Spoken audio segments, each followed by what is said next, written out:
Hi, my name is Willie Hernandez, and I'm here to spew all kinds of venom and negativity towards the world about the current historical music movement. Why? Because I'm overly opinionated, I guess. You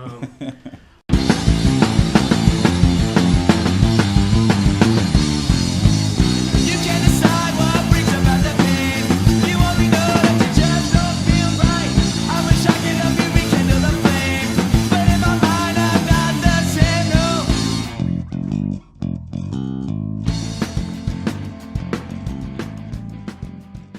I grew up in a family where music was the focus of everything we did. Not that anybody played an instrument, because pretty much nobody played an instrument in my family's growing up. But everywhere we went, everywhere we ever traveled, and anything we ever did involved music. Whether it was my mom listening to Marvin Gaye and Mexican music while she was cleaning the house, to my dad blaring Santana music in the car while smoking inside the car on With the the way windows to up. Disneyland or wherever we were heading. With It the was always windows there, no matter what we did. My mom and her sisters grew up in an era where they were at the golden age of music, so they got to hear, Motown come to life. They got to hear rock and roll in its heyday. My mom went to school with Carlos Santana and all those guys, so for her, it was, important to her. To my dad, it was more or less background music until he met my mom, and then it was something a little more important and in the forefront.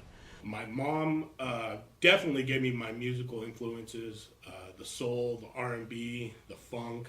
My mom was actually into a lot of heavy rock.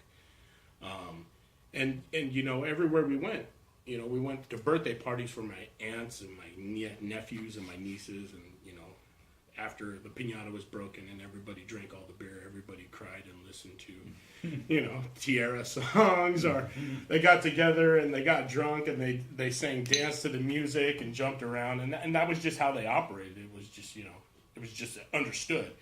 You were going to have to dance with your crying mother to, you're still a young man by Tower of Power, and there was no getting around it. And my dad, after he met my mom, it kind of became part of his standard operating procedure too. He knew that's how it was, and I inherited that. So after I get a couple beers in me, all of a sudden, I got to touch everybody's MP3 player, and we've got to hear this song, and this is the greatest song you've ever heard in your life. Oh. Definitely a family of radio hijackers. But yeah, so as a young kid, I grew up, and I just, it was just ingrained in me. So once I hit that teenage golden age, my dad had an old guitar that he had got that he never learned how to use. It was I don't even think it had a brand name. It was just a guitar. Even to this day, I don't even know what brand Acme. it was. A guitar, yeah, it was Acme or something like that. And I commandeered it, and I sat in the backyard, and I would try and learn how to play Cool and the Gang songs. And to this day, I still grew up thinking I was going to be in Earth, Wind, and Fire. Never really happened, but that's where I thought it was going. I thought I was going to play bass for Cool and the Gang. I was going to be on stage with Cool. It was going to be awesome. I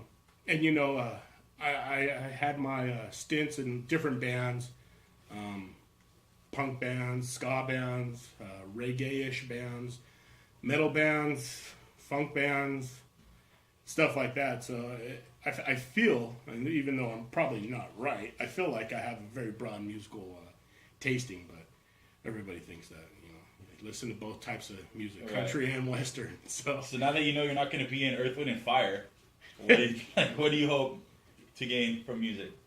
Looking at it, Verdine White is getting old, and he can't carry that torch for forever. So I haven't given up the dream. There's still a chance, as far as I'm concerned. That's true. I still use it as a musical outlet. When I hit my teen years, I realized that I could use it as a voice, a passive-aggressive voice, as a matter of fact. I can let out what I wanted to say without really having directly to say it to somebody. I could tell some dumb skank my feelings for her and not have to actually say them to her. I'd never even have to approach her. I'd never even have to hand her the song, but I could say, hey. Never did. Yeah. I could say, hey, I let those feelings out, bottle them up, we'll talk about them 20 years later when I'm drunk listening to the radio. But it kind of became my voice, so now even today, I'll get together in my garage with myself and I'll write stuff, and there's always melody floating in my head. And I think that was the biggest change, is that didn't exist till I started playing instruments. I definitely still have a passion for it. I definitely still have a passion for being on stage.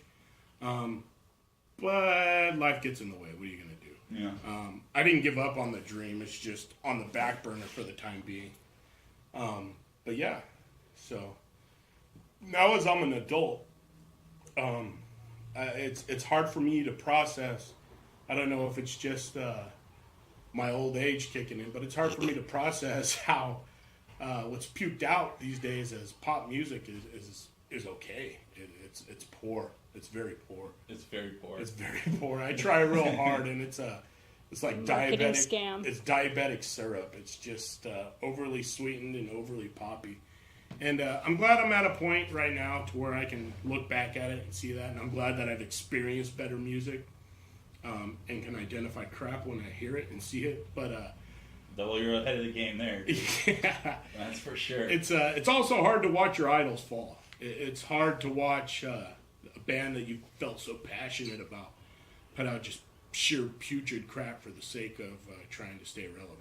That hurts. That hurts a lot. And I can give you thousands and thousands and thousands and thousands of examples, but I'd rather not bore you with that. I have plenty of internet content to do that later on. Yeah. But and like I said, there's still good music out there, and that's my hope. That's what keeps me buying stuff and listening to new stuff. I still listen to rap, much to my dismay. I still listen to all the pop stuff that comes out. I'm a sucker for the pop music, Mm-hmm. I dig a little Taylor Swift every now and then.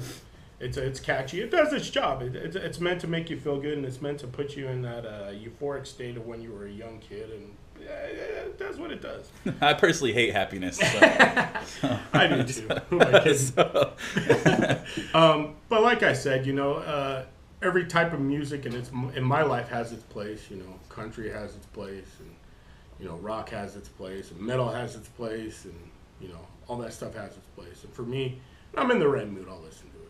When I first conceived the idea to even sit in front of a camera and talk about all this jazz, it initially started as, well, I'm just going to grab the mic and I'm going to trash all this music that I've always hated. But now I'm starting to think I'd much rather talk more passionately about the things that I enjoy. And not for the sake of just because, I want to stand on a soapbox and you got to listen to me, but for the sake of, maybe there's things people aren't looking at, maybe my opinions are different, and maybe I can show somebody a different light. If I can get one person other than myself, to enjoy the album Songs in the Key of Life, I think I've done my part in the world. I'd like to say Stevie Wonder could be proud to see that, but Stevie's blind. So He feels it. He'd feel it. All over. He'd feel it. All over. And definitely having young kids has changed my perspective on music as well. Big Green Rabbit all the way. Yeah, you get sucked in chest deep into kid songs, and Jesus, there's no good music that exists, with the exception of the Big Green Rabbit. And I think everybody should take a minute to listen to that. But like I said, having kids changes everything. I can't listen to Damn It Feels Good to Be a Gangster on my trips to Disneyland. I can't listen. Damn. Yeah, I can't listen to Death Certificate when I'm driving to McDonald's. I can't listen to Seasons in the Abyss when I'm driving down the street. So, you get forced back into that pop crap. What are you going to do?